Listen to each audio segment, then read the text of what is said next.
Known as the most exciting 2 minutes in sports, this year's Kentucky Derby took nearly a half hour to decide after the stewards' historic decision to disqualify Maximum Security.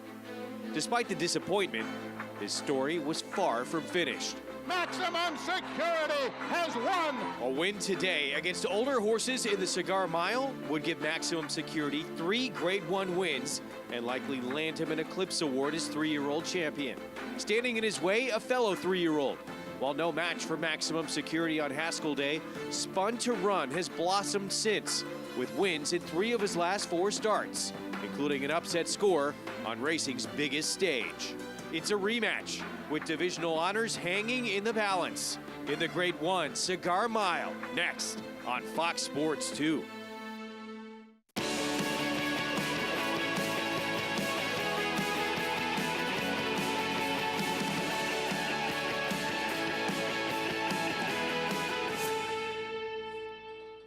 Welcome to America's Day at the Races, brought to you in part by America's Best Racing. For the love of the race, visit americasbestracing.net today. It's also brought to you by Claiborne Farm. 100 years of doing the usual unusually well. It is our final show of the year and the final Grade 1 of the year in New York in the Cigar Mile. Welcome to our coverage here in South Ozone Park, New York. Chilly weather, but some tremendous racing coming up as we get set for a very prestigious race that likely does have divisional honors on the line. Greg Wolf alongside Hall of Famer, 3-time Kentucky Derby winning rider Gary Stevens, New York Racing Association handicapper Andy Serling. We're together one more time. We'll get to Maggie Wolfendale in just a bit. Who would have thought, Gary, we would be at this point with Maximum Security DQ'd out of the Kentucky Derby, unable to make the Travers. Life-threatening illness cost him making the Pennsylvania Derby. As a result, couldn't make the Breeders' Cup Classic, but still a chance to become the 3-year-old champion, likely with a victory today. Yeah, I think it's still wide open, but with a victory today, I think he secures the 3-year-old championship. He did cross the finish line first in the Kentucky Derby, disqualified, but to me, he's done it all this year, and if he wins today, he's the 3-year-old champion. Yeah, I'm not going to argue with that. He wins today and the 3-year-old championship is over. He could lose today and still win the 3-year-old championship. It just means for a bigger debate. But the Cigar Mile has been a great race. When Naira started this as the Naira Mile in the mid-'80s, the list of winners of this race are some true greats in the game, and I think we've got one of the better runnings we've had in 30-plus years today. He's going to face some older horses today, including some 3-year-olds as well, but he has beaten older horses, Andy. We saw him do that in the Grade 3 Bold Ruler. This was his comeback race from the Haskell. And listen, for a horse who was coming back off a bit of an issue and a layoff, he ran terrifically. He got away with a very moderate first quarter, and it made things easier for him. He was in the best part of the racetrack until the stretch when he drifted a bit off the rail, but I don't want to take anything away from this horse. This is a horse that I think I've underrated throughout his career, and it's time to admit he's just a darn good horse, but he's got maybe the strongest test of his career today. Well, I think even his connections underrated him when they put him into a maiden claiming race for $16,000 the very first start of his career. Yeah. Give me a chance at that one more time. It was a Grade 1 $16,000 maiden race, as we've seen throughout the year. 2 Grade 1 winners would come out of that race. Track conditions brought to you by Piranha Fly Spray, the preferred fly spray of Aqueduct Racetrack. Piranha on. Passed on. Fast main track yielding turf course, and we're on the main track the rest of the way. Our races, they're presented by Coolmore, not just the Grade 1 Cigar Mile. We have the road to the Kentucky Derby and the road to the Kentucky Oaks ahead with the Demoiselle for 2-year-old fillies and 2-year-olds in the Remsen. Qualifying points for both those big races on the line, 10-4-2-1 from first through 4th place. Get signed up, started, play along with Naira Bets.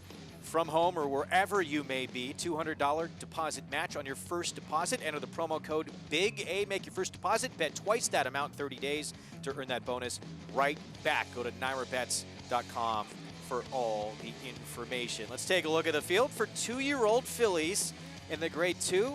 Demoiselle, and again, qualifying points on the line for next year's Kentucky Oaks here. And there's some horses in this race that have every right to be in the picture for the Kentucky Oaks next year. I mean, one thing we have not seen this year, and while British Idiom's obviously going to be the 3-year-old filly champion, we have not seen a super horse, a really, really strong horse in this division. So every one of these horses is in play. 2 daughters of Claiborne sire Blame in this race, including the current favorite. That is Alondra. For more on this race, we head down to the paddock with Maggie Wolfendale. And Alondra looking to get back on track and get back to her winning ways as she debuted a winner up at Saratoga. And let's face it, when Suge McGahee debuts a 2-year-old firster that gets to the winner's circle, they tend to turn out pretty good, such as Code of Honor and Honor Code, both of which were first-time out winners up at Saratoga. But Alondra, well, I don't know if she had the most ideal trips in her last effort behind British Idiom in the Alcibiades, where she just kind of broke a little bit sluggishly, was a little bothered that day, and then just lagged behind the rest of the field for her first try going 2 turns, which you didn't expect because she was pretty quick going the 7 furlongs first time out.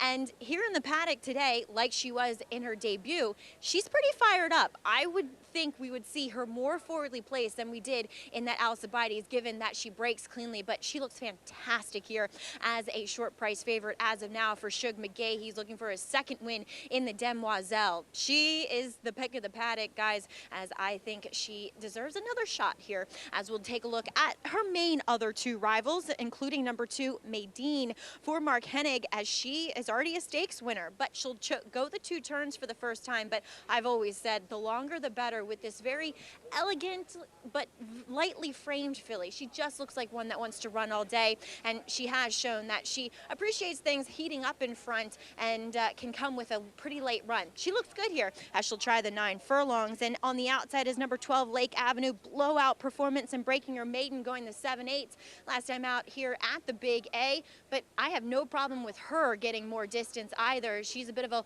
longer, rangier filly. She's also settled down progressively in each of her starts, so I like that for a horse trying to get a longer distance for the first time. And there's definitely pedigree, Greg, for her to get the 9 furlongs.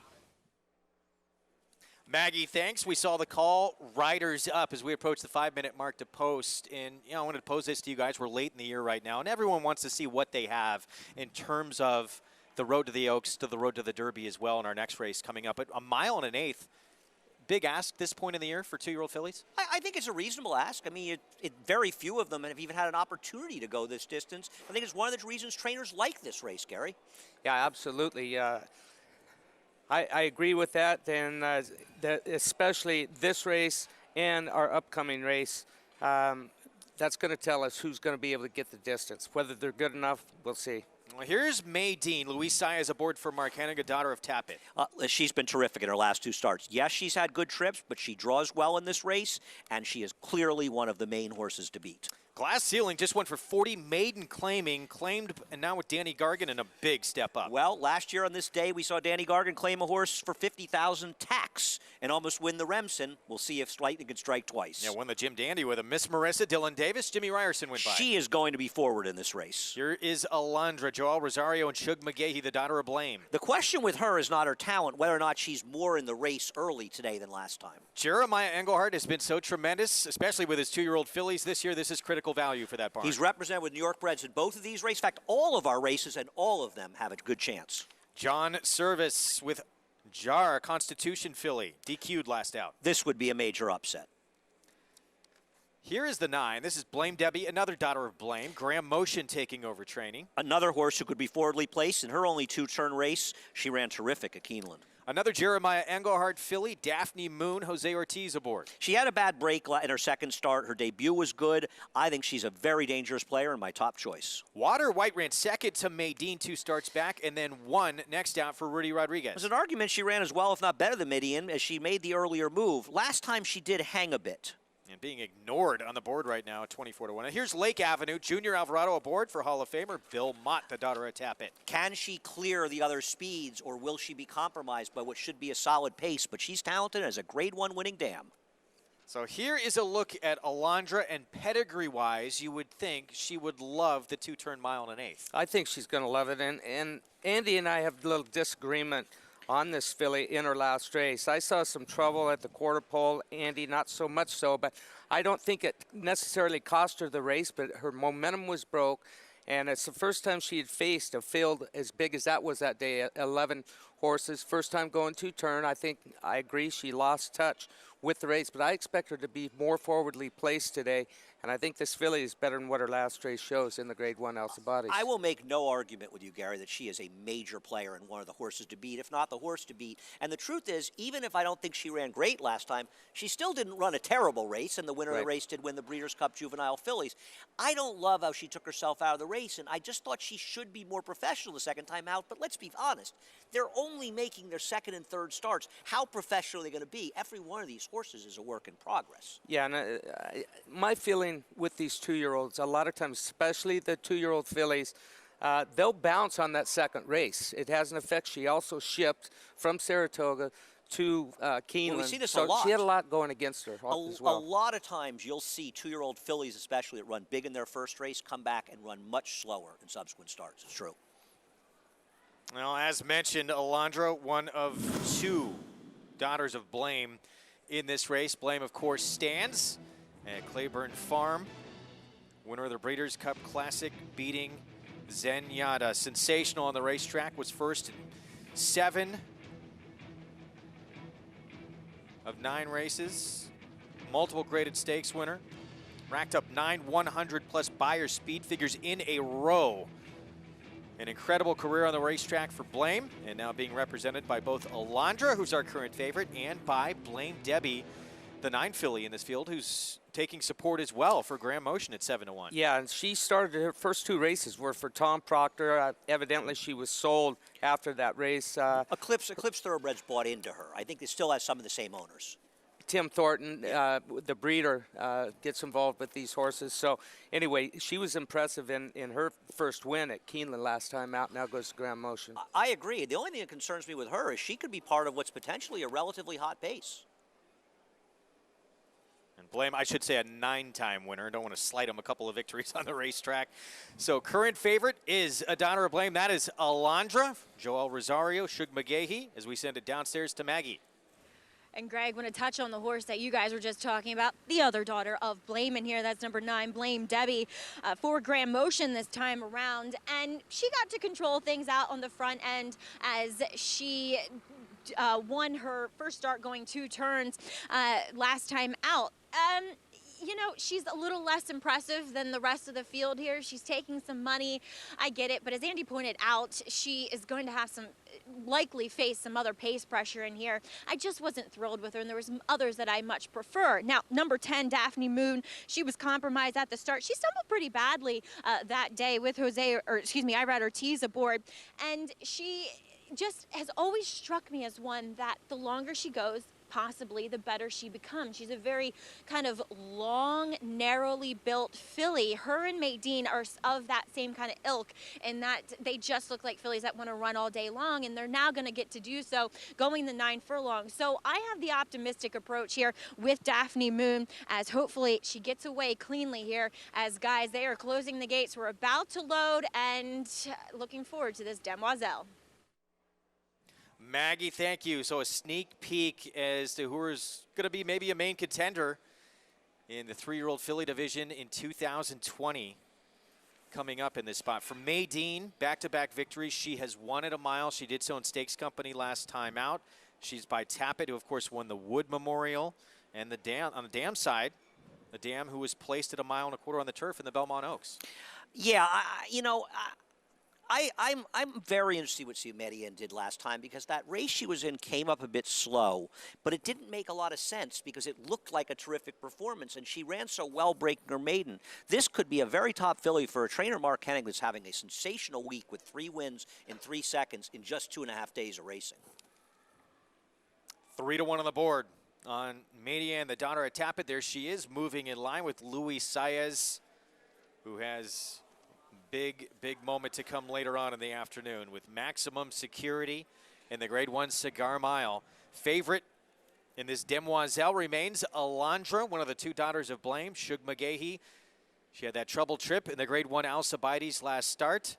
Can she get smoother sailing here this afternoon? We're about to find out. The road to the Kentucky Oaks for 2020 for 3-year-old fillies begins right here as 2-year-old fillies tackle, many of them, 2 turns in a 1.1 1/8 for the first time. As our favorite moves in line, we send it upstairs to John Imbrial for the call, the Grade 2 Demoiselle Race 8 from Aqueduct. And right now, number 9, Blame Debbie, moving in along with Alondra. We still have 4 out.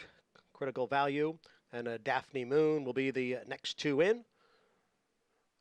Daphne Moon, the 10 horse, gets into the starting gate. Critical Value now steps up, and now we've got the outside 2, number 11, Water White, and the 12, Lake Avenue. Field of 10 2-year-old fillies set to go a mile into furlong in the Demoiselle, and they're all in line.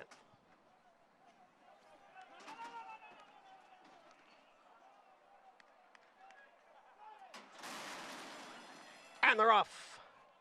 And it's Critical Value from mid-pack with Alondra, Miss Marissa, Glass Ceiling, and Mae Dean. The field goes into the clubhouse turn, and it is Critical Value on top here. Moving up on the outside is a Blame Debbie along with a Lake Avenue. Lake Avenue goes on with it and is going up to challenge Critical Value, and now Lake Avenue has taken the lead from Critical Value. On the inside, it is Glass Ceiling, who's racing in third, with Blame Debbie alongside next in fourth.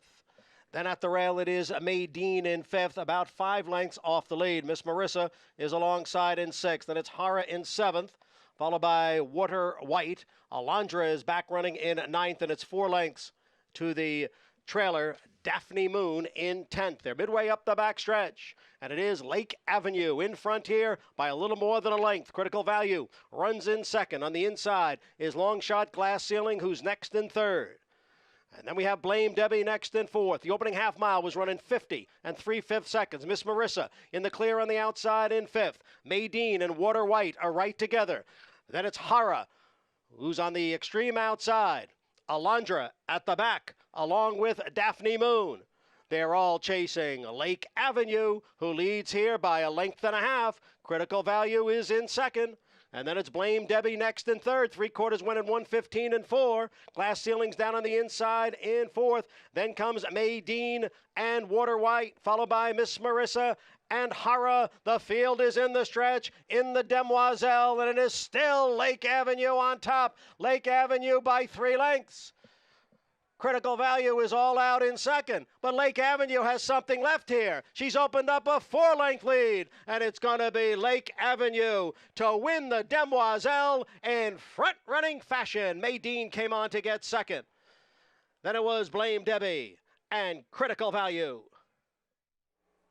Lake Avenue, Godolphin filly, and Hall of Famer Bill Mott on Cigar Mile Day with a win under Junior Alvarado. Can I go, am I wrong in saying this is going to be my favorite for the Kentucky Oaks right now off of what I just saw in her 3rd race of her lifetime? Still a little bit green coming through the stretch there, but I liked what I saw. Well, I'm a parade trainer, and she was obviously a dominant winner of this race. And I said to you early in the race, Gary, if you were still riding, you'd be out in front in an awful lot of races. I'll be honest with you, and I want to take nothing away from her. She was a dominant winner of this race. There was never a point in the race where she looked like a loser. And don't be confused by the slow time. This track has been playing very, very slowly. I said to you guys, they'll probably run 154 and change, and the pace was obviously slow. What happened to the speed of the number 4, Miss Marissa? What happened to the speed of the 9, Blame Debbie? Nobody went. Even the 6 was the only horse aggressive out of the gate, and it allowed Junior Alvarado just control on the front end. When you're riding a talented horse and you're clicking off slow fractions, they got no shot behind you. If we can get a shot going into the first turn, I'll tell you what happened to the 4 horse and a couple others. They were going so slow, they got bottled up. They were banging around going into the first turn. Glass Ceiling, the 4 horse, Miss Marissa, all of them were bottled up. And but Junior Alvarado, he was able to take advantage of it and put him to sleep. Yeah. Here they are going into the first turn. The 5 horse is going to crowd things up a little bit. The 2 horse down on the inside, Mae Dean, she gets shuffled back, runs a nice race to come on and be second. I didn't give her a chance going around the turn. She was bottled up. But you can see when he dropped over, when the 6 horse dropped over and slowed it down with Irad Ortiz, the race was over for a bunch of these behind. It was almost as if he was running interference for the winner. Yeah, I think it's too much specificity in my opinion. Too often, too much. Junior Alvarado, aggressive, said, give me the fronts, gets it, and keeps on going. Lake Avenue does not look back. We're going to take a break. We'll be back. He left an everlasting mark on the sport. Bill Mott looks back on the incomparable Cigar in his tremendous career next.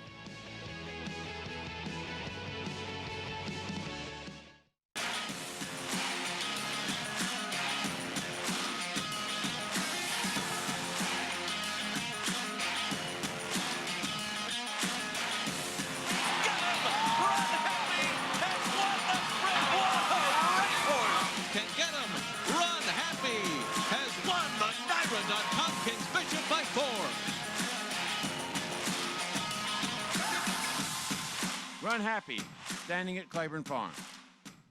No sport in the world brings the wins home like racing. It's one-of-a-kind, high-speed, high-stakes action, and Naira Bets takes you there. Place your bets and watch the races live from anywhere. With Naira Bets, make easy, secure deposits and promotions every day to earn reward points or cash. Download the Naira Bets app or visit NairaBets.com. New members earn up to a $200 deposit match with promo code Big A at NairaBets.com. Eclipse champion Blame was considered by many as the breakout stallion of 2018.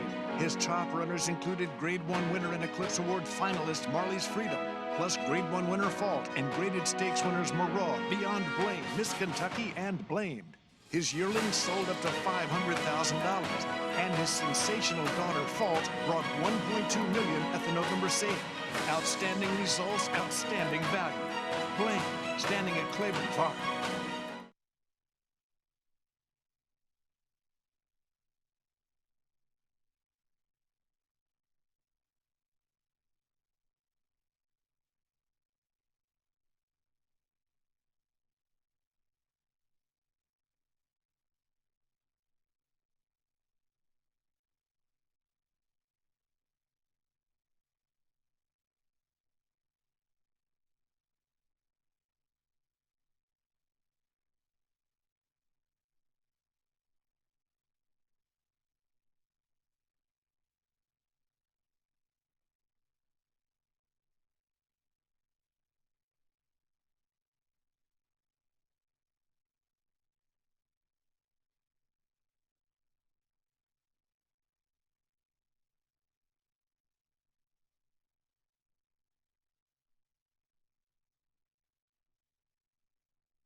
Back on America's Day at the Races, our show brought to you in part by Run Happy. The champion sprinter never lost while sprinting in his career. He did it all while racing.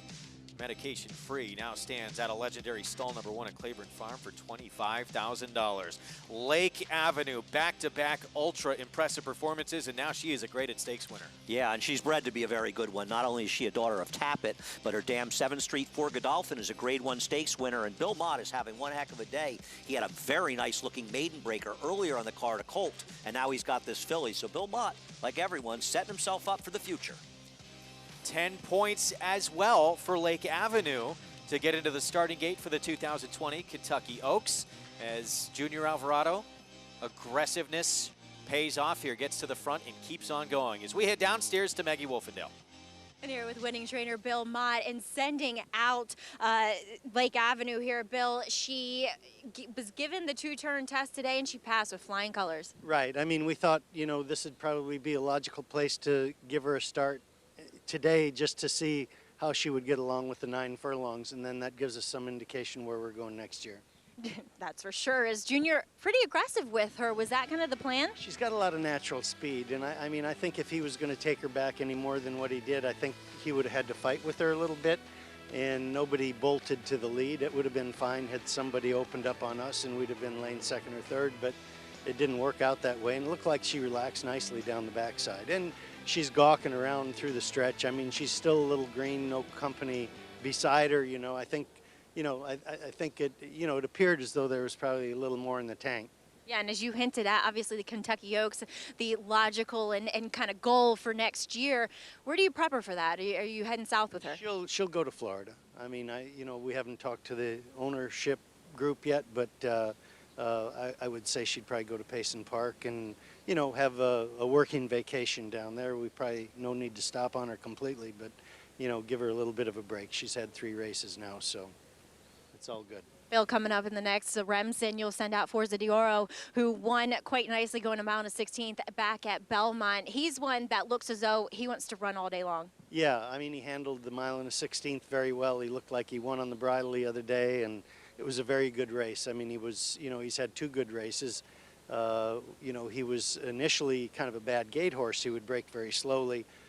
We did a lot of work with him, and he broke good last time and was up in the race. So, you know, hopefully he'll be up in the race today. I mean, it doesn't appear as though there's a tremendous amount of early speed in the race. So, you know, hopefully he'll be, you know, placed in the first flight anyway.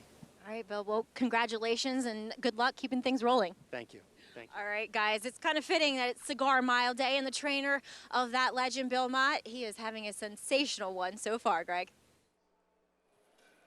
Yeah, no question, Maggie. It makes it sort of a feel-good story. Now he's going to have a chance to sweep the two big two-year-old races coming up in the Remsen. Yeah, I'll be way against him, so I'll probably get Forza d'Or, the winner's circle. And, you know, Bill Mott had a lot of good horses for Godolphin Darley back in the day, including the Mighty Elusive Quality. Won some big races, didn't have them for years. Just got horses back for Godolphin this year. I actually talked to him about it a bit in Saratoga, and it's paid dividends for all of them very quickly. So I imagine Godolphin very happy to be back having some horses with Bill. Well, I know you faced the great Cigar a few times in your career. We're going to hear about that in a moment. I want to get your thoughts on what made him so great. But, of course, today's big race, named after one of the greats of all time, that tremendous win streak of 16 consecutive victories that included 10 grade ones in those 16 victories. Our Maggie Wolfendale shares this incredible journey that actually took a big detour that allowed him to get into the record books.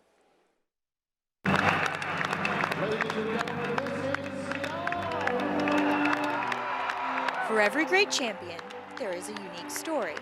And for two-time Horse of the Year Cigar, his road to glory began in his 5th start for Hall of Fame trainer Bill Mott, who believed the Maryland-bred son of Palace Music had more talent than he had shown in 11 straight grass races. The last time he had run on the turf, I think Julie Crone had ridden him and said, well, he galloped back good on the dirt. And I said, well, maybe it's time we try the dirt. So we were over here in October, and we really didn't know what to expect. He reeled off some pretty fast fractions, but he just kept widening his margin, and then came back about a month later and won the Naira Mile. Cigar running a monstrous race today. Beat double is due by 6 lengths. Cigar would go on to win 14 more consecutive races, but possibly his most impressive and memorable performance came in the 1995 Breeders' Cup Classic. It was a sloppy track, and I didn't know what to expect. I mean, he had never run in the mud before. Now we're facing a new challenge, and Jerry Bailey's holding on to him, waiting for him to go, and when he released him, I mean, he just, like you shot him out of a cannon. Cigar! Cigar makes his move, and he sweeps to the lead with a dramatic rush, a quarter of a mile between Cigar and a perfect season. Jerry Bailey calls on Cigar for everything he has, and here he is, the incomparable, invincible, unbeatable Cigar! Throughout his mighty 2-year reign as the best horse in America, if not the world, Cigar not only won the admiration of the most avid racing fan, but also captured the attention of the general public and made them fans as well. You know, the great thing about his career was it lasted over a 3-year period. You know, good horses sometimes are limited to 1 year where they hold their form to that top level. It's very difficult to keep any top horse in form for 2 full years. He became such a fan favorite, and he was America's horse. You know, Mr. Paulson's colors with the red, white, and blue, and we took him everywhere. We took him east, west, we took him abroad. Finally, it got to the point where people were saying, man, let's go see him. Let's just go watch him. So, when it was announced that Cigar would be retired at the end of the '96 season, Connections made sure that America's racehorse was sent off in style. And what better way to do so than to van him into the middle of Manhattan to the world's most famous arena, Madison Square Garden.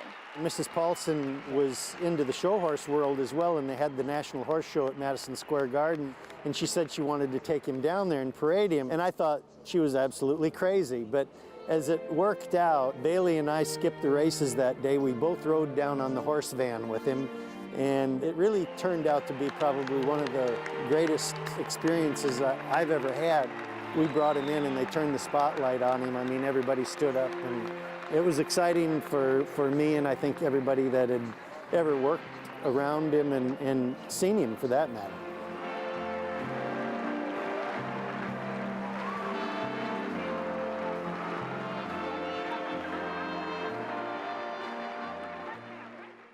Well, he was unbeatable during that incredible streak. Jerry Bailey, his regular pilot, said, you know, he always used to look at this as a job, and he was one of the best to ever do it. But he said this was the horse that made him fall in love with horses. You faced this horse, Cigar Gary, multiple times during that win streak.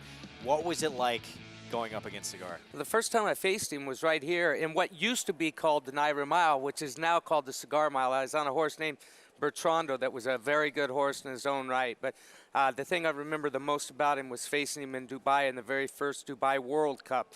I passed him on a horse named Soul of the Matter, who Burt Bacharach owned, and I literally passed him inside of the furlong pole, thought I had the great Cigar beat, and that horse looked my horse in the eye, came back on, and I gained a new respect for that horse that day of that race, Andy. The difference between Gary and myself is that while Gary was riding Soul of the Matter in the desert, I was in bed in my house, my apartment in New York, watching the race on TV as they ran it like a Thursday morning. So you were working for it, and I was probably blaming you for him getting beaten. I don't necessarily want to hear about you in bed, Andy. When he I don't even know how to respond to that, Gary. He was the richest thoroughbred in U.S. racing history. He was one of a kind. We're going to take a break. More to come, including the Grade 1 Cigar Mile and our Breeders' Cup Dirt winner, Spun to Run. Looking for the upset again, this time against Maximum Security.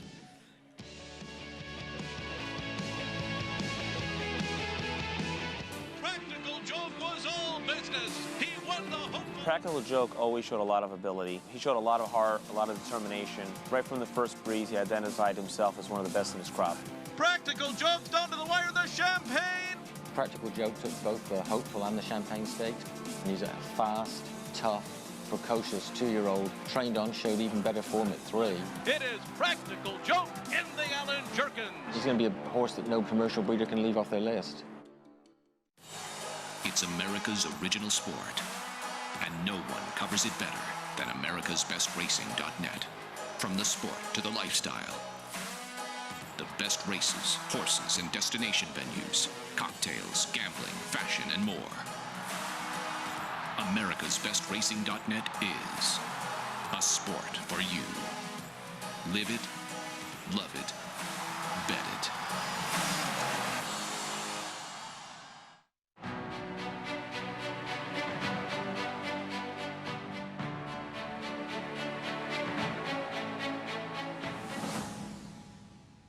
Run Happy is simply super. He polishes off an outstanding campaign with a dominant victory in the Malibu. No medication, no problem. Run Happy, standing at Claiborne Farm. Racetrack Television Network brings you every race, from every track, on every screen, every day. With monthly packages starting as low as $5, RTN gives you great value and access to more live HD streaming and race replays than anyone. Visit RTN.tv today to sign up and watch on almost any device, including Roku and Amazon Fire. Use promo code TRYRTN for a 5-day free trial. Hi, I'm Bram Weinstein. Don't forget to check out the inaugural America's Best Racing Fans' Choice Awards, December 19th at 8 p.m. on americasbestracing.net.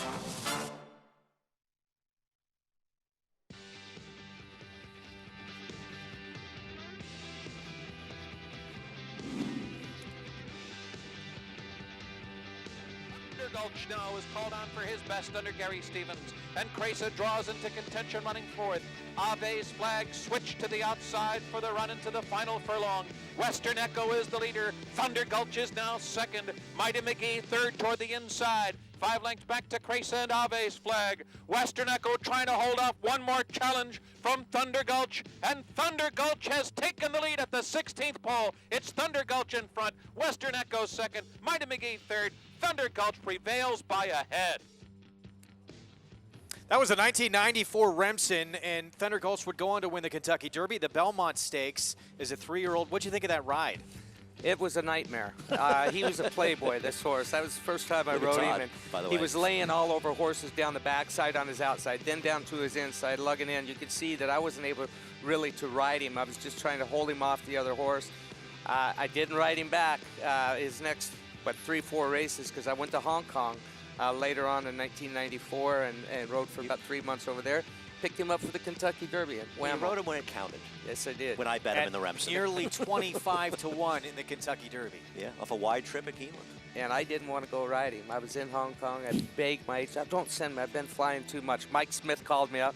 He said, you better go ride this horse. Gary's got a chance, and he wins it. Well, Thunder Gulch has won the Remsen in the past, so has the likes of Catholic Boy, Mohaymen, Honor Code, To Honor and Serve, Go for Gin, just a few of the names to win this race. As we approach the 6-minute mark to post, let's check in with Maggie Wolfendale. That's right, Greg. Some nice horses have won this Remsen in the past, and we're searching for the new version. And we'll start with the horse who is taking some money, as Bill Mott looks to win both of these 2-year-old races. And we'll look at number 2, Forza d'Oro, for him, as he has 2 wins in this race, including To Honor and Serve a couple of years ago. This guy in his last start, which was a win, albeit, and we heard Bill Mott talking about his gait issues and that he's just kind of not the most mentally mature horse. Going back to his last start, he was a bit distracted in the paddock, kind of hollering at the other horses and the ponies. And today he seems a lot more focused / relaxed here as well. Physically, he looks superb, and each time I see him, he takes a step forward. So that's a good sign as he'll head into graded stakes company for the first time off the back of that win. Now, possibly the most impressive and imposing horse that we see here in the paddock is number 4, Ajoui, who stretched out successfully in his second start, and I have always thought the longer the better. But what happened going back to Keeneland? I don't know. He was supposed to run better, in my opinion, behind Maxfield that day, who was a blowout winner. He comes back in here. I cannot fault him whatsoever. If anything, he's grown. He's filled out more. He's dappled head to toe. He looks great. Can he get back to what we saw going to his September 11th race here in New York? Now, number 8 is Alpha 66, who I think is one that deserves a real look here. And he, of the 2 Todd Pletcher horses, the one I prefer. And we see both of them making equipment changes as Chase Tracker as a shortcut blinker. Alpha 66 will take the blinkers off here today. And Todd mentioning that both horses responding favorably in the mornings to those equipment changes. And I can see an attitude difference here with Alpha 66. He is on it. He has got his game face on. He looks as though he's ready to go out there and destroy the rest of his competition as far as his demeanor is concerned. And physically, he's one that I've always thought the longer he gets to go, the better he may become. We'll see what he does here, but I like what I'm seeing from Alpha 66 as he'll go the 2 turns for the first time here in today's Remsen. Greg? Maggie thinks he's one of 2 in this race for trainer Todd Pletcher, who has won this race twice before, including with Bluegrass Cat back in 2005, who would go on to be the runner-up in the Kentucky Derby as a 3-year-old. Yeah, very good horse. He was second to Bernardini. So his Alpha 66 equipment change today, blinkers coming off, and this was a horse that we heard a lot of buzz about at Belmont in early September, and he's sent off as an even money favorite. Our post parade is coming up. It's brought to you by OCD Pellets, celebrating more than 10 years of supporting the equine industry with their 2-in-1 bone and joint supplement. For more information, go to OCDpellets.com. We begin our field for the Remsen with Chase Tracker, the other Pletcher runner, with Javier Castellano. A talented horse, but I question whether or not he'll get better with distance. I think he may want less. Bill Mott, he just won the Demoiselle. Can he do it in the Remsen with Forza d'Oro, Junior Alvarado, 3-win day already? I would argue he ran better when he got left 5 lengths and ran well in his first start. I still think he's a tad slow. Jeremiah Engelhardt sends out Cleon Jones, who's a state-bred stakes winner on the New York circuit. Like his New York bred that ran well in the Demoiselle, I think Cleon Jones is going to make a good impression in this race. Here is Ajoui for Shadwell Stable, Kieran McLaughlin. I can't get over his Furnace of Beers futurity. I thought it was dreadful, and I can't bet him off that effort. Uriah St. Louis sending out the big long shot by Bodemeister, Informative. Trainer who upset our Jockey Club Gold Cup last year at a big price, looking to do it again. Shotsky, who was scratched from last week's Kentucky Jockey Club, will run here for Jeremiah O'Dwyer. It may turn out to be a very good decision by the Connections, a horse who ran well in a good field last time, being a bit overlooked today. Manny Franco, he won this race on Catholic Boy a couple of years ago. He's on Prince James for Kelsey Danner. Kelsey Danner does a terrific job. This horse is going to have to improve, though, to beat a horse field like this. The other Pletcher runner, Alpha 66. He comes out of the Grade 1 Champagne, won by Tiz the Law. Didn't think he had a big excuse in the last race, maybe just not quite good enough, but this might be an easier spot, and his debut is much better than it looks. And Amends rounds out the field on the outside, son of Uncle Mo for Shug McGahee. He won the last race of the Belmont meeting, the first race on closing day at Belmont Park. So approaching the 2-minute mark to post here for the Grade 2 Remsen. 2-turn mile and an eighth coming up, and it's Alpha 66 for trainer Todd Pletcher, owned by Paul Pompa Jr., who is our favorite, was a winner first time out, and then again 5th in the Grade 1 Champagne. Yeah, you know, his debut on paper, some may look and say, well, he only got a 72 buyer. He was 4 wide that day, and it was a day you really wanted to be inside. So he's compromised by that. Plus, it was a very slow pace, and he was able to close into that slow pace. So not only was the racetrack against him, I think the dynamics of the race were against him, and yet he still won. I think he ran well enough in the Champagne, and if he can handle the distance and take another step forward, I agree with the public. He's the worst to beat. Yeah, and the horse that beat him in the Champagne, Tis the Law. He went to Keeneland, raced one more time, to Churchill Downs last weekend. Heavy favorite, kind of a rough trip, probably should have won. And I think had he won, he would have been 2-year-old champion. So you got to keep that in mind too. He was beaten 4 lengths that day with probably not his best effort, and they're trying something different today with blinkers coming off and Johnny V staying on. Right. I don't think Tis the Law lost anything in defeat in that race. Nor do I. And I still think he's one of the top 2-year-olds in the country. I agree. Meanwhile, here's a look at Chase Tracker, and this is a horse who faced Independence Hall in the Grade 3 Nashua last start. He ran a distant third to him. Independence Hall ran a huge race in that effort. Right. Well, everybody was out of the Breeders' Cup. The single best 2-year-old performance we have seen all year in this country was Independence Hall in his last race. It was absolutely devastating and fast. What I don't love about Chase Tracker was never beating him that day. And by the way, won his debut the same day at Parks that Independence Hall won his debut with the same final time. I don't like the fact that he kind of got there to move into second in there and didn't finish in his last 1/8 of a mile. So I wonder if this is a horse that's necessarily going to get better with more distance. We'll see 7-1 on the board right now. So he's by Verrazano out of a Lemon Drop Kid mare, and it was that stretch out to a mile. Yeah, he beat 13+ lengths. Well, nobody was coming close to the winner. The winner is supposed to run here on New Year's Day in the Jerome. 101 buyer for Independence Hall in that performance, who's now undefeated in 2 starts. He's a monster. It has to be one of the favorites for the Kentucky Derby right now, but long way to go. No question off that performance. For more, let's head downstairs to Maggie. And guys, while you're upstairs nice and cozy, it is pretty cold. It's about to be winter down here. And just a quick note, as far as horses reacting to the weather, they like it. They prefer it this way than kind of the really tough heat of the summer. So while I'm freezing and everybody standing on the rail here is freezing, the horses are having a good time because they enjoy it. It gets their blood flowing. Is a long shot that Andy kind of touched on that I think you don't want to ignore is number 6, Shotsky. I think he ran fairly well down there in that street sense in which we saw Silver Prospector come back and defeat Tis the Law in their next meeting. And Shotsky, he was wide the whole way, kind of chasing that pace.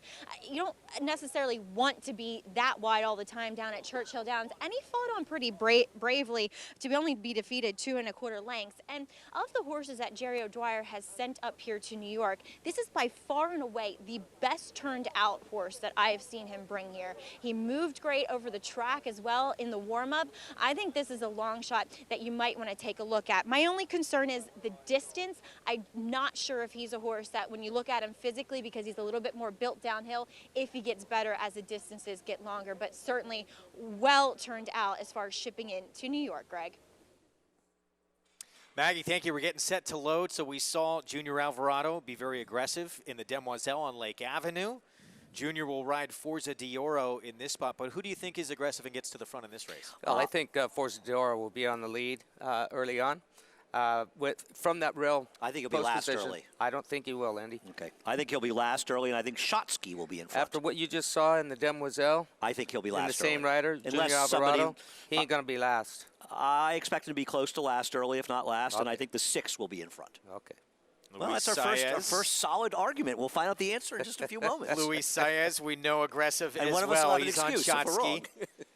Qualifying points to the Kentucky Derby to get into that starting gate on the line in this race as well for that 2020 Derby as we look at Forza d'Oro. And that man right there, he has been the hot hand this afternoon. Can he collect number 4 on Cigar Mile Day for the man who trained Cigar? Hall of Famer Bill Mott, the son of Speightstown. On the board at 9-2. It's the Grade 2 Remsen. 2 turns and a mile and an eighth for these 2-year-olds trying to find out who is potentially Derby worthy for next year in 2020. We send it upstairs to the voice of New York racing, John Imbrial. Number 9, Amends moves in, and we are set for the start of the Remsen.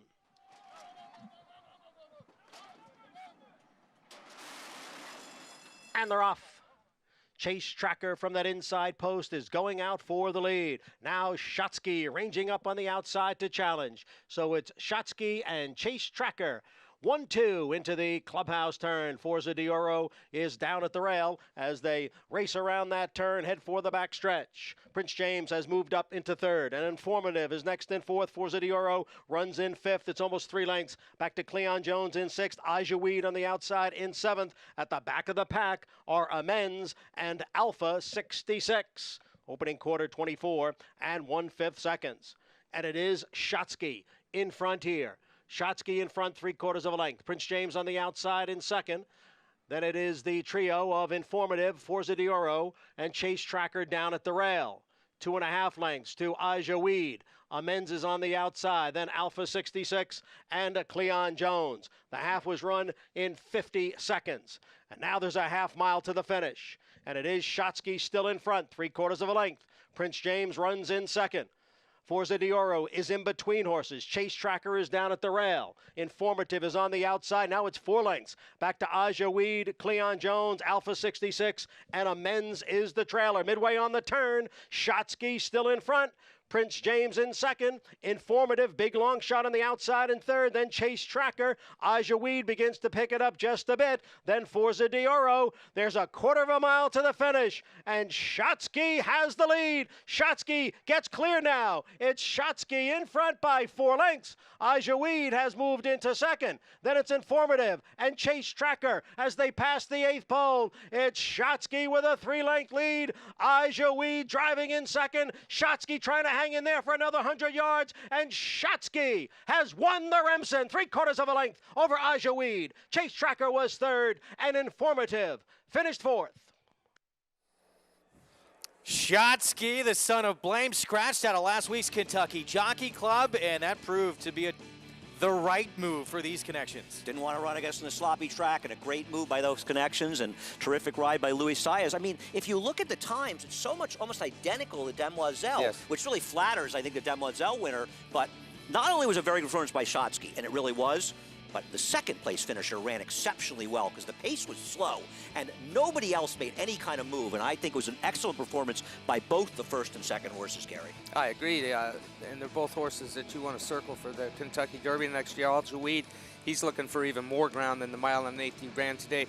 But I'll tell you why this is such a good test for these 2-year-olds and to look forward to the Kentucky Derby is the mile and an 8th distance, on especially this heavy sort of track at this time of the year, cold weather. It's not easy, and they've got to be tough to do it, and these 2 horses are tough. They lengthened their stride and pulled away from the rest of the field. Well, I think that Kieran McLaughlin will remember running an unlucky second in this race a few years ago with a horse named Frosted, who, while he ran in the shadow of American Pharoah, did some pretty good things in his career, especially when American Pharoah retired.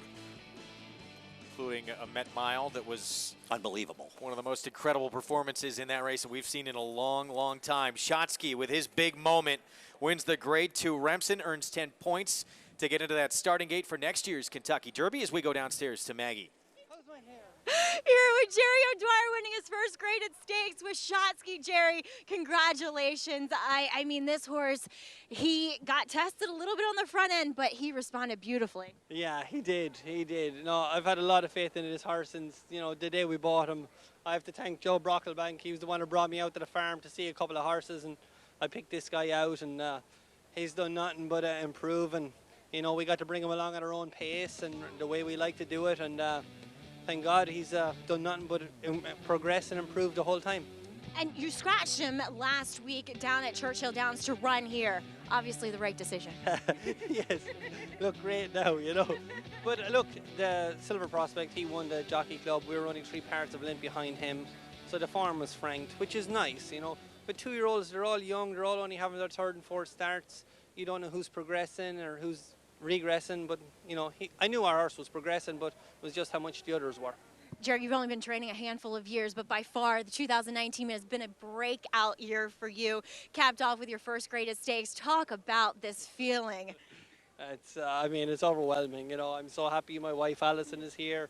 Our owners are here, flew in from Colorado.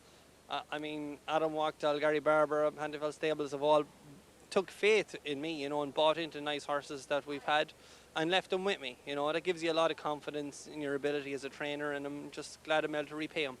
Well, you've worked hard to get here. Congratulations for shots. Back to you, Greg.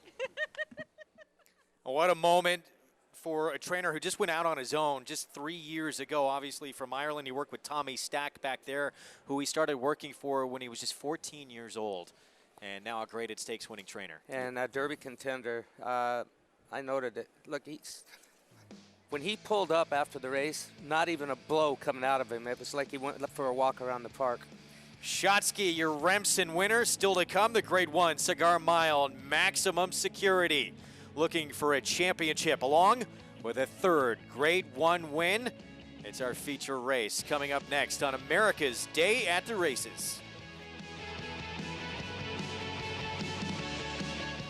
A reputation of excellence isn't built overnight. Day by day, year by year, decade after decade. For over 100 years, Claiborne's commitment to quality has led to unrivaled success. 10 Kentucky Derby winners, 6 Triple Crown winners, 17 Horses of the Year, 23 Hall of Famers, and over 300 champions. Building on the past, building for the future. Claiborne Farm. The tradition continues.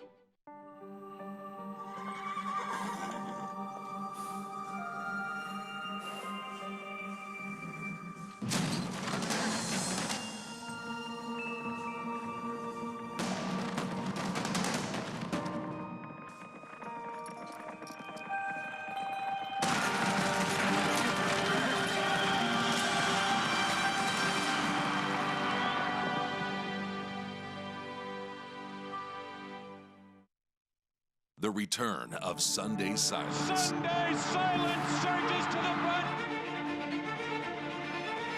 Off to the Old Forester Turf Classic. Yoshida's in front as they turn for home. It's Yoshida to win. Here comes Yoshida, storming home in the center with Gunnevera. Yoshida! Yoshida has won the one-word. The perfect balance. Yoshida.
You, the fans, you voted, and now it's time to watch the inaugural Fan Choice Awards, airing at 8 p.m. on December 19th on americasbestracing.net or 9 p.m. on Fox Sports 2.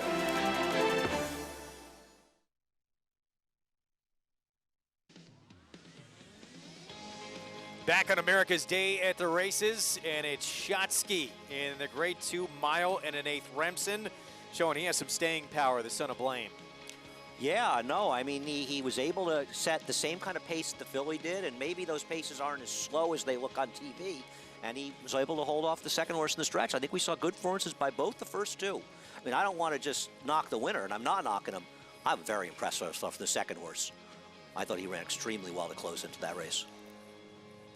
Here he is, Maximum Security, DQ'd out of the Kentucky Derby. He would come back to win the Haskell Invitational, beat older horses in the Grade 3 Bold Ruler.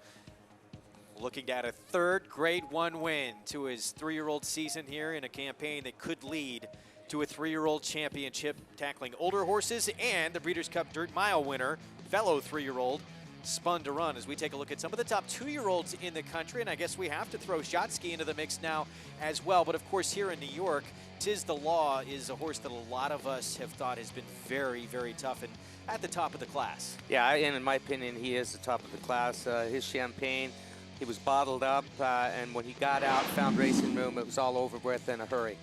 I have a question. Do you question, I think one of the questions at this point is always distance, right? Are they going to be a 1.25 mile horses? Do you think he's going to prove to be one? Tiz the Law, I think so. Here you see him in his last race, a defeat there at Churchill Downs, and he did have an excuse. He should have got loose at the head of the stretch. Nothing the jock could really do about it. Swaps into his left lead late. Still a little bit green, but I think a very, very good horse. He is, and it was a sloppy track last time as well. I'm not going to hold that race against him. I'm still a big fan and always going to root for Barclay Tag. We'll see. I think he's a big player, but there are others. And, of course, look, the top 3 finishers in the Breeders' Cup Juvenile, 45 to 1, 28 to 1, 39 to 1. You're not ready to give up on Dennis's Moment yet, are you? No, I don't think you should. Dennis's Moment was so impressive in his 2nd and 3rd career starts, and obviously stumbling at the start and being taken out of the race, it's just a complete X to that race. You don't want to just give a horse an excuse, but he had a legitimate excuse, and I think Dale Romans will have him ready for Derby Day. He will. Meanwhile, some other intriguing 2-year-olds around the country to keep our eyes on for the Derby Trail for, well, it's right around the corner, Maggie. That's right. And while maybe Tiz the Law maybe got a little bit more flattered by the fact that Shotsky won today's Remsen with Silver Prospect in that race as well. The horse who finished 2nd today in the Remsen, Ajawi, we last saw him a disappointing 4th going back to the Breeders' Futurity at Keeneland. And that race won by Maxfield, who unfortunately came up with a foot bruise heading into the Breeders' Cup Juvenile, as he was my horse going into that race. But I really love this effort going back to Keeneland for trainer Brendan Walsh, who opted to give him the rest of the year off and said that he'll be joining his stable in South Florida at the beginning of next year to prepare for the Kentucky Derby. And as far as horses that we've seen so far, physicals and performances, I think Maxfield has been the most impressive. And talking with his trainer and Brendan Walsh, he's just said that this horse just breathes different air. And Brendan, while he hasn't been training that long in his career, he's been around some nice horses, having worked for Godolphin, who owns this horse in Dubai, as well as working for trainer Eddie Keneally. So I respect Brendan's opinion, and I think this horse should move forward as well as a 3-year-old. But Greg, if we rewind to last year, Justify winning the Kentucky Derby and subsequently the Triple Crown, he didn't even run as a 2-year-old. So maybe the best is yet to come.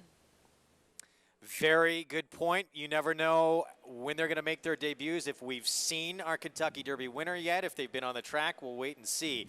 We've seen Maximum Security. We've seen plenty of them. We know how talented he is. Can he win a championship? Coming up, Grade 1 Cigar Mile, as he looks to add a 3rd Grade 1 win. It is next on America's Day at the Races.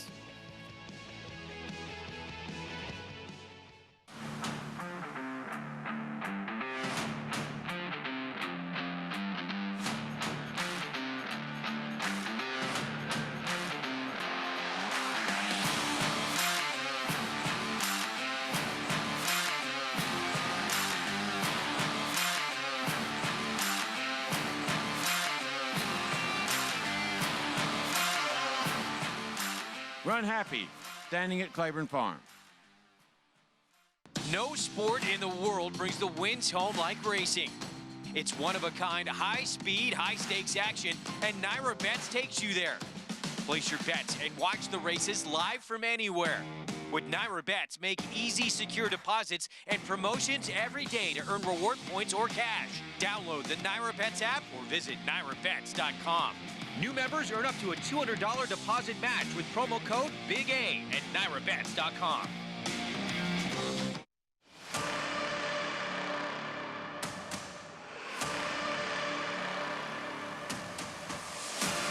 It's a Motown, the son of Uncle Mo, to win the Remsen.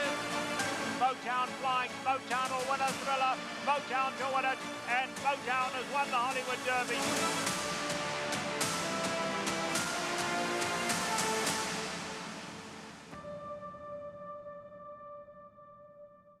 Whether you have Derby dreams or Midsummer Derby dreams, this is Tom Durkin to tell you a registered New York bred can take you there. Diversify. That New York bred Exact and the Whitney by multimillionaires Diversify and Mind Your Biscuits shows the kind of quality that allowed New York breds to earn more than $93 million on the world stage last year. On-track successes have spurred New York bred sales result. At the March OBS sale, Chestertown sold for $2 million. And this New York bred 2018 yearling brought $1 million at Saratoga. So get with the program at nybreds.com.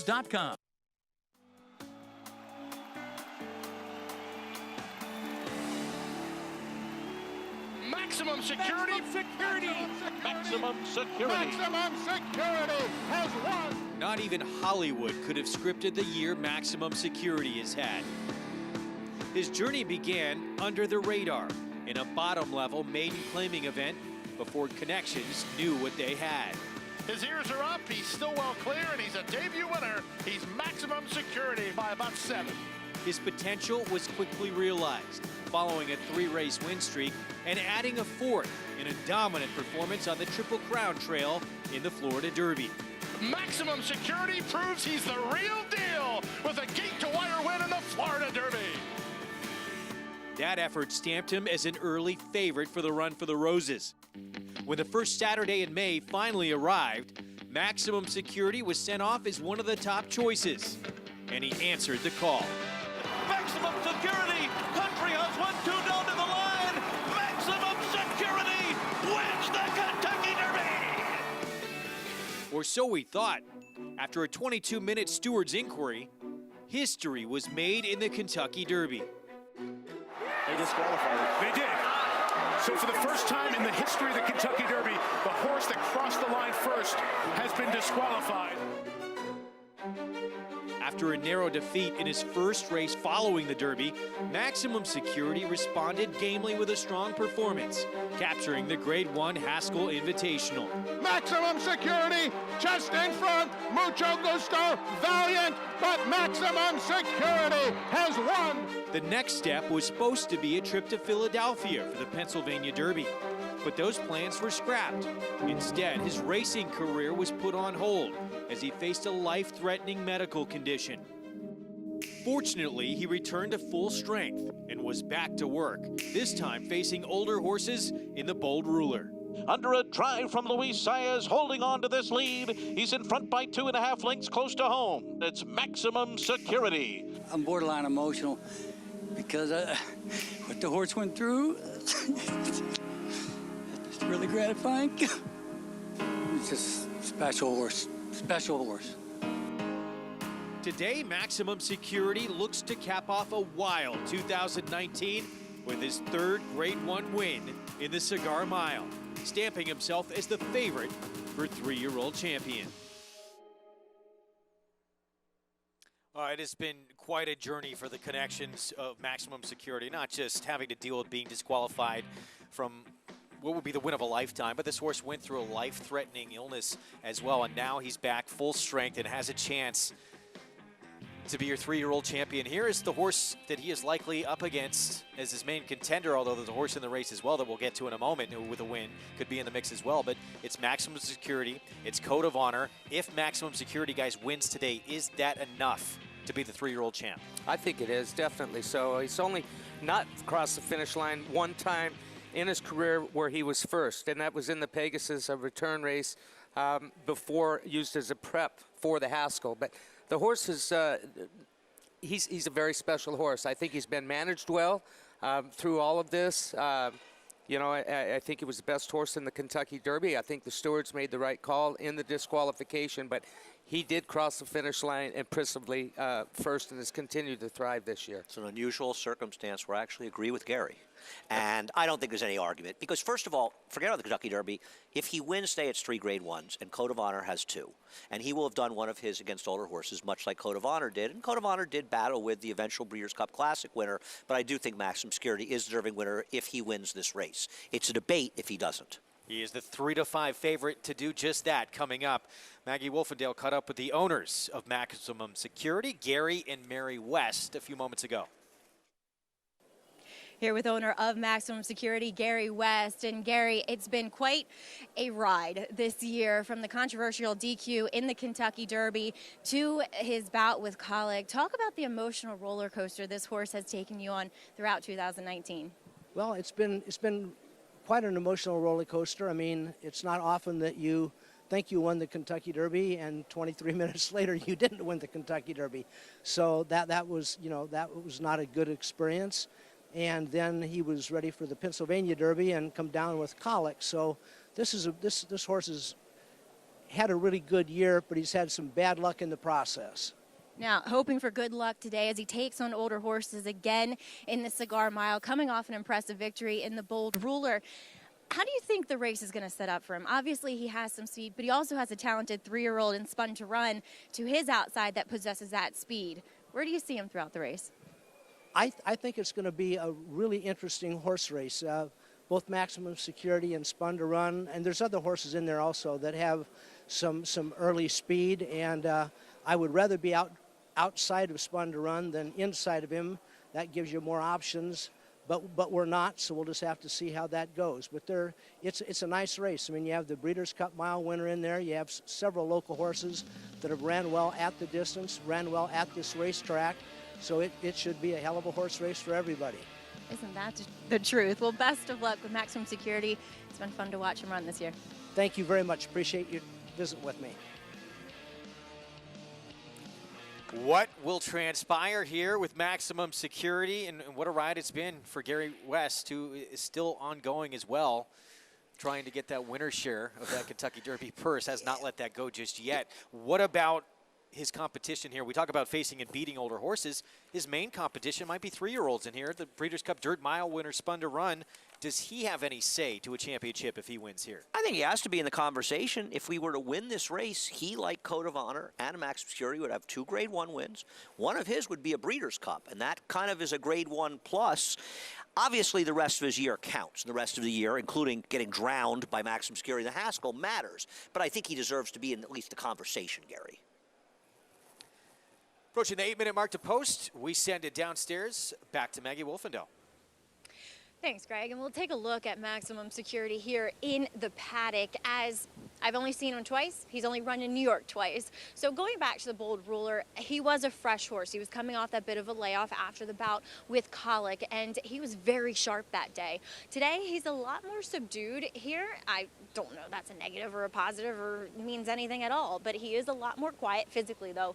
He looks the same. He looks great. He's just a strong, really well-bodied type of horse. He carries his weight well. He has been accompanied by the pony here, too, which I think has assuaged any kind of bad habits or nervousness that he might possess. So he's looking good, but he does face a Breeders' Cup winner to his outside in one of the other 3-year-olds. There's actually 4 taking on older horses, and Spun to Run, well, he's drowned his older competition in his last 2 starts. And talking with his trainer, Juan Carlos Guerrero, he was expressed a little bit of concern about the track being fairly deep, but he said he's just going to go. And as far as the other graded stakes that we've seen here on the card, they've been dominated on the front end. So he does have every intention of letting Spun to Run get to the lead if it's possible. And he's a big, good-looking horse. He actually looks a bit older than his 3-year-old age would say. And very classy acting. He wears those full-cut blinkers. So he is a horse,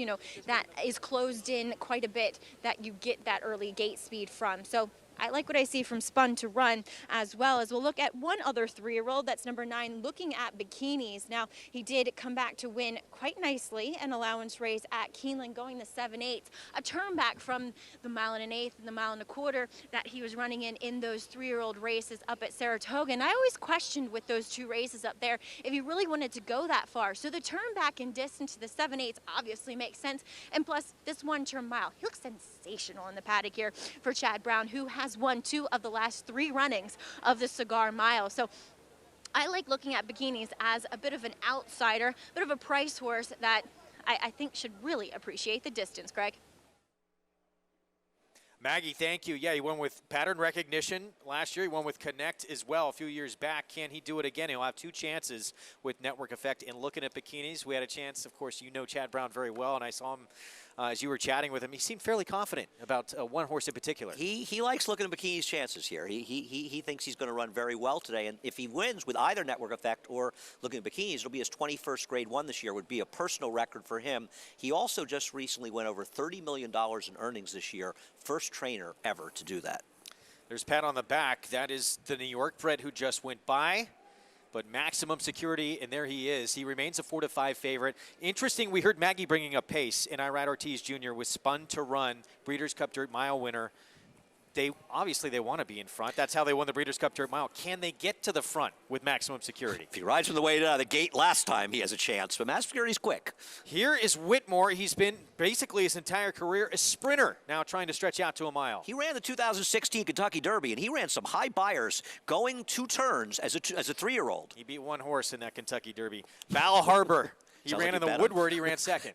He's my top pick in this race. His Woodward is good enough to win this race, and I don't think he liked the slop at Keeneland. Uriah St. Louis, you mentioned, long shot trainer, sends out Forewarned. Hey, his long shot in the last race made a menacing move on the turn. His sire flat out won this race back in 2013. Here's Pat on the back, the New York bred for Jeremiah Engelhardt. Yeah, his race in the Kelso is good enough to give him a chance. He has to bounce back from a subpar effort, though, last time out. And he's 5th in this race last year. Here he is, Maximum Security, looking for a 3rd Grade 1 win. He's a bit overbet at 4-5 right now, but probably figures to drift up. But listen, he's the horse to beat, and he is the story. Fellow 3-year-old and Breeders' Cup Dirt Mile upset winner, spun to run. It feels like the light went on 2 races back, and he was brilliant winning at the Breeders' Cup. Can he duplicate it? Linda Rice sends out 4-year-old Nicodemus, who was a Grade 3 winner at Belmont earlier this year. I love this horse. I just think it's a tough spot for him off the long layoff. Looks like he is ready to run. He's 57-1. 1 of 2 for Chad Brown. Here's Network Effect, 11-month layoff, and he was a winner at Aqueduct on November 10th. And this horse has been placed in some graded stakes already. It's an ambitious spot to find out where he stands.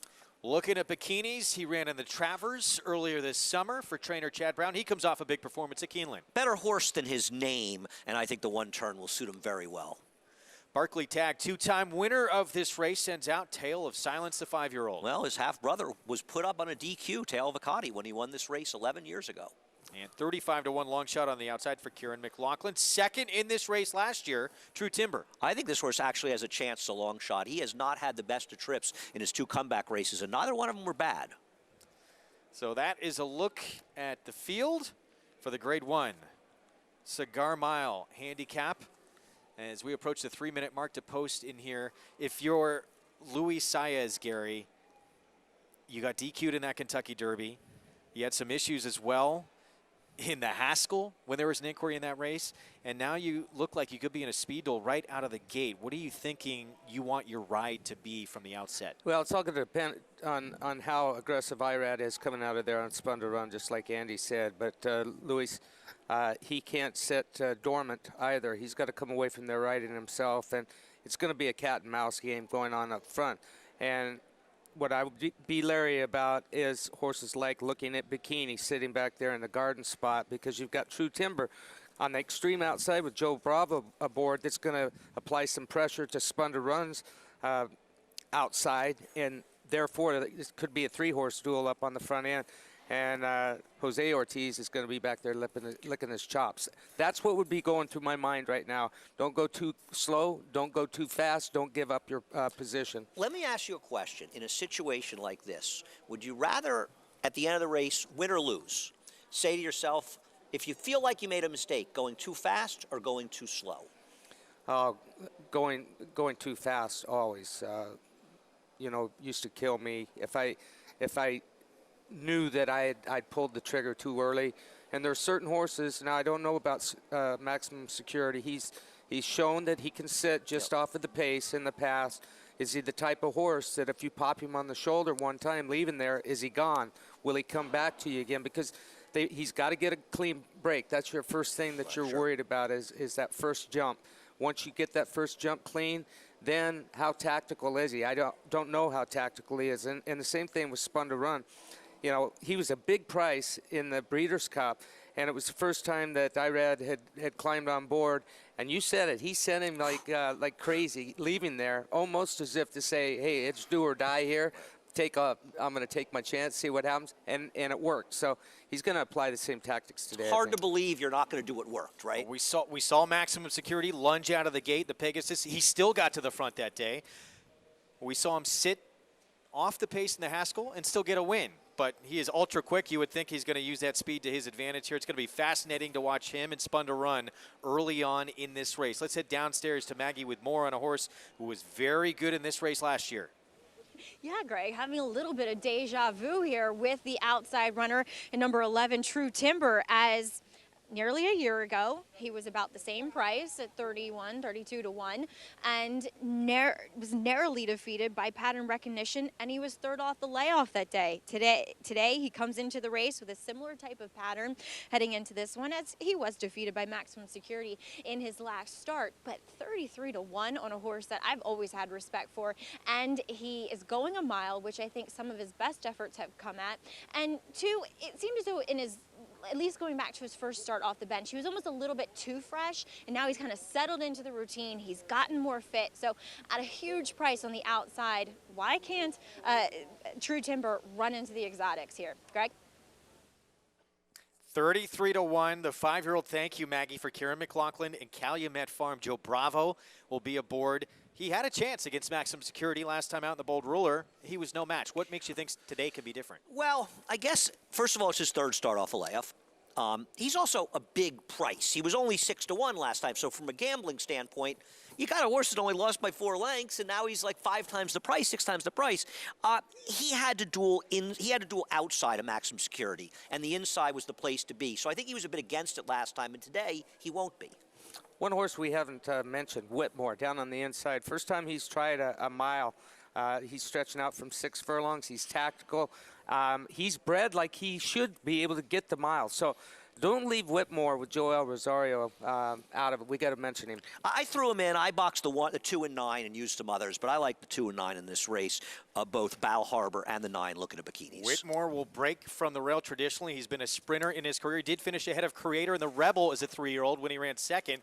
Creator, of course, would go on to win the Belmont Stakes in his 3-year-old campaign. It is the Grade 1 Cigar Mile and a divisional championship likely hanging in the balance for Maximum Security, trying to win a 3rd Grade 1 of his career, and maybe his top competition in this race coming right next door from the fellow 3-year-old Spun to Run Breeders' Cup Dirt Mile winner in Heat 2 with a case for divisional honor should he win. Yeah, and I think as much as any race, this race, the early portion, will tell you what's going to happen late. Because as you said, Gary, if they're moving too quickly up front and both Maximum Security and Spun to Run are engaged, that's going to set it up for some others potentially. Keep your eyes early on that one right there. Maximum Security out of post 5, and in post 6, your Breeders' Cup Dirt Mile winner Spun to Run, who will get to the front. It is the Grade 1 Cigar Mile. Let's send it upstairs to John Imbrial for the call. All in line for the Cigar Mile, and they're off. And Maximum Security and Spun to Run come right out of there and go out for the lead. Maximum Security, Spun to Run, is in between horses, and on the outside, looking at bikinis, is up close in 3rd. It's 2.5 lengths to Pat on the back. Next in 4th, Nicodemus runs in between horses in 5th. Bal Harbor's down on the inside in 6th. On the far outside is True Timber next in 7th. Network Effect is running in 8th. Then it's Forewarned in 9th, followed by Whitmore at the rail in 10th. And Tale of Silence is the trailer in 11th. The opening quarter mile was running 22 and 4/5 seconds. And it's Maximum Security leading here by a neck. Spun to Run right there on the outside in 2nd. Bal Harbor looking to advance at the rail in 3rd. Then it's looking at bikinis and Pat on the back, followed by Nicodemus. True Timber on the far outside. Then we come back to Whitmore, Forewarned, followed by Network Effect. And Look at Silence is at the back of the pack. As the field goes around the far turn, the half was running 46 seconds. It's still Maximum Security and Spun to Run 1-2 as they come for the top of the stretch. Looking at bikinis is 3rd, and on the inside, Bal Harbor is 4th. 3/4 went in 1:11, and they're in the stretch. Maximum Security has a 2-length lead over Spun to Run. Now Maximum Security opens up in front by 3. Spun to Run in 2nd. True Timber on the outside in third. And Maximum Security is going to put the exclamation point on his 3-year-old season. He smoked them in the Cigar Mile. Maximum Security over Spun to Run, then True Timber, and Looking at Bikinis. An exclamation point on the end of his 3-year-old campaign. Maximum Security, winner of the Grade 1 Cigar Mile, emphatically. Yeah, now it was basically a match race from the word go. It's shaped up just like it looked on paper. And he was under pressure the entire trip from Spun to Run. And he showed his class and that he is the champion 3-year-old. I agree, and don't be fooled and think this wasn't a fair pace, because the track is playing very slowly, and this is the way champions are supposed to win important races. Dominant. He was terrific. Spun to Run took it to him from the start. He repulsed that challenge. He's faster than that one early, more naturally, and he was able to draw off to a convincing win in here. Maximum Security is a very good horse that seems to get better with every one of his starts. He is going to be the 3-year-old champion and a deserving one. Wins at 6-5. He does so impressively here. He had to work early on, Gary, to get that lead from Spun to Run. Yeah, it's not easy. I mean, they turned that mile into a sprint race, like a 6-furlong race, and that's why so many champions come out of the Cigar Mile, is because they've got to be able to do what we just witnessed right there. And a big run from True Timber to come on and finish third. No one was a threat to your winner of Maximum Security today, but that's not easy. I hated being in those circumstances, but I didn't hate it when I was on a horse like him, and he's one of very few horses with the class he's got. Yeah, I mean, nobody made any real close in this race, but in my opinion, while perhaps the race had something to do with it, in general, it's just because the horses who finished 1, 2, 3, 4 may have just been the first 4 best horses in the race in this situation. So Maximum Security, you would think, wraps up a 3-year-old championship with this type of performance in here. We'll wait to see what the voters say at the Eclipse Awards, but we're going to see him come back as well, and some big targets as he will stretch back out in his 4-year-old campaign. We'll be back. Maximum Security takes the Grade 1 Cigar Mile. Luis Saez for Jason Service and Gary and Mary West. We'll be back with more next. Kentucky Derby winner Orb. On the track, his runners have scored on both dirt and turf, including multiple stakes winner Autumn Warrior and Sipacan Harbor, winner of the Grade 1 Spinaway Stakes at Saratoga. On the track, Orb continues to add winners. And in the sales ring, his 2-year-olds have sold up to $250,000 in 2019. Classic winner, classic pedigree, Orb, standing at Claiborne Farm. Go from Railbird to Winner's Circle. With My Racehorse, you have access to top horses and trainers, backside tours, exclusive ownership experiences, and fast payouts to your online account. With shares starting as little as $100, the Winner's Circle is waiting for you. Go to myracehorse.com or download the My Racehorse app today to join the thousands who have already started their journey as a racehorse owner. Coming on strong. Minute to stardom. On top, coming down to the final 16th, opening up a 2-length lead. My love for you. Wild About Star, shining big here in Berry 1. Oh, why did I wrong? Testing 1, 2. The Star Guitar filly leads Champagne Diva close to home. It's testing 1, 2. Feel my love for you. Coming on strong.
Back on America's Day at the Races, our show brought to you in part by the champion sprinter Run Happy. Never lost in his career while sprinting, and he now stands at a legendary stall number 1 at Claiborne Farm. What a wild ride it has been for Maximum Security and his connections. Started this horse out not knowing at all what they had, putting him in a $16,000 maiden claiming race. He would win impressively. He would go on to be DQ'd from the Kentucky Derby. We'd never seen a decision like that before in the history of that race. And now it looks like he's going to be our 3-year-old champion. And there's so much about his story that's so much of the good parts of horse racing, right? A horse that started his career in a maiden $16,000 claiming race. Obviously, the Derby is a heartbreak. But now, what is it, 5 months later, 6, 7 months later, he gets a win like this. He's likely to be 3-year-old champion, and you're never going to forget getting disqualified in the Kentucky Derby, but I think they're in a position where they're really starting to put it in the rearview mirror and to move ahead with it. Yeah, I couldn't imagine the emotions that they've had to go through with this horse, and then sweating out another inquiry into Haskell when he got in the winner's circle there, but everything was clean today, and what a performance. Let's head downstairs to Maggie Wolfendale.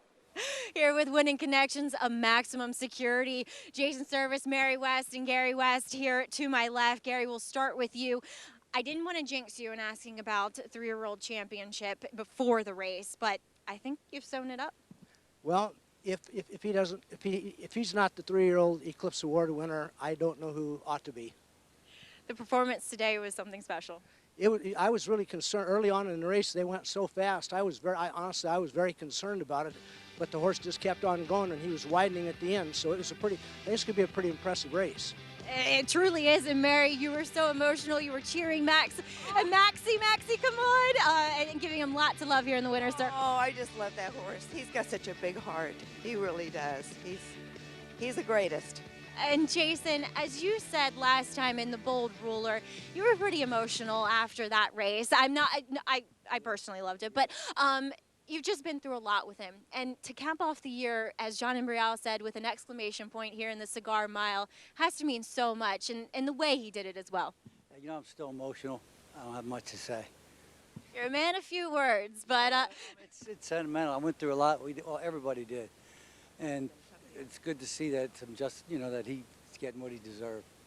Well, it's good to see him in the winner's circle, guys. Congratulations on a huge Cigar Mile win with Maximum Security. Greg?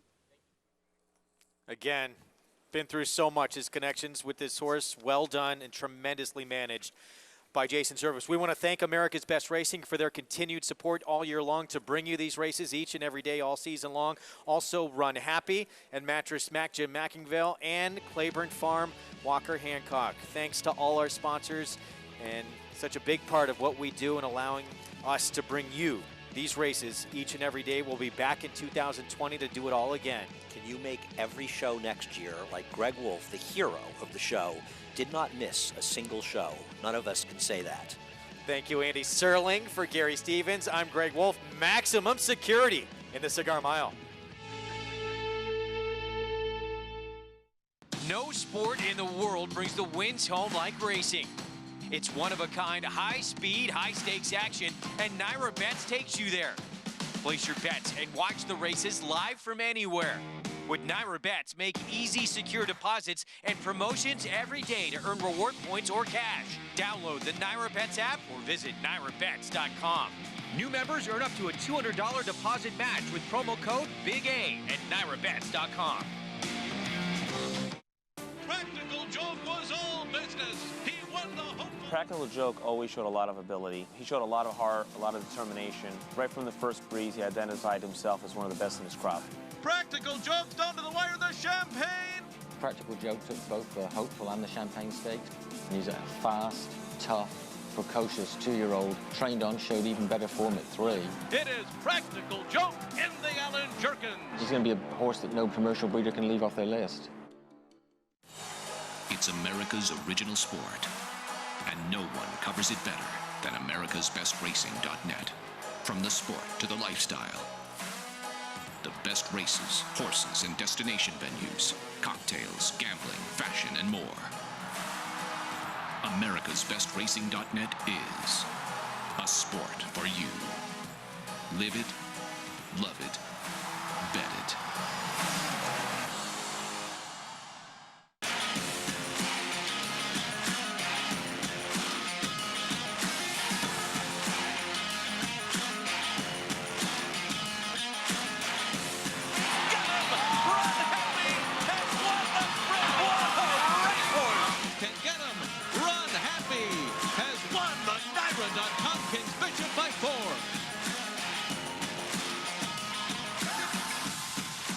happy standing at Claiborne Farm.